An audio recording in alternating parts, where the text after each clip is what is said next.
hurry, hurry. Good evening, everyone. I find that sandwich making is very important, not only for adults, but for children, adolescents, teenagers. That particular demographic does not know how to cook largely, and peanut butter and jelly sandwich is your best friend. Let's go through it. I am Jeez. Who cares? All right.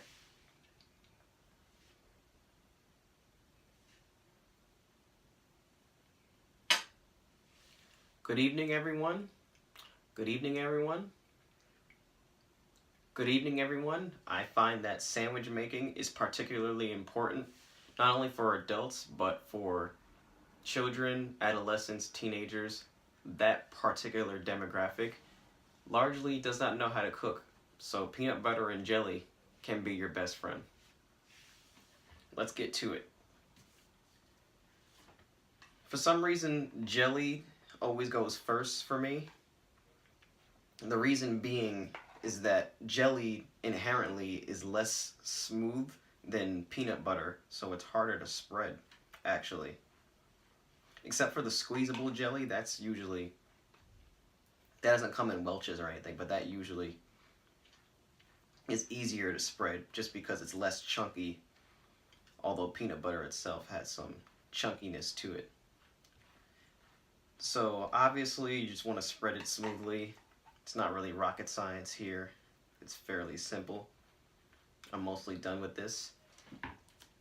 In this instance, I am not going to wash the knife off and use the same knife, kind of save resources. I'm just going to use a different knife for the purposes of this video, just so that we save time and I don't have to go through the trouble of washing everything off.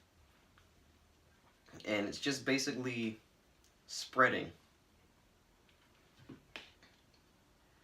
And whoever thought to put peanut butter and jelly together, they were just intelligent, used a lot of common sense, because the combination is very, very delicious, tasteful, whatever you want to call it.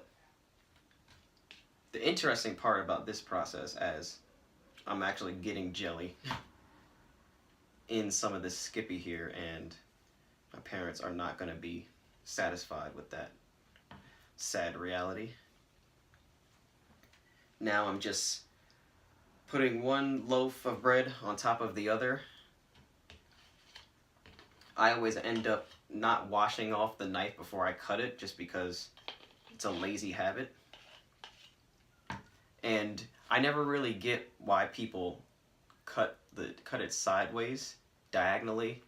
It makes no sense for me. It's perfectly down the middle. It just looks symmetrically better. And with our knives all over the place, I'm going to put these to the side and then just cap everything at the end.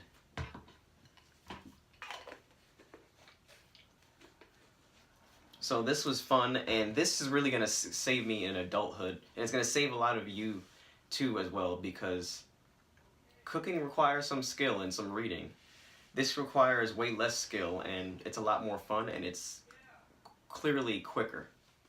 So this is the instructional video of how to create peanut butter and jelly sandwich. I'm Daryl Taylor from Tuckahoe, New York, OCP.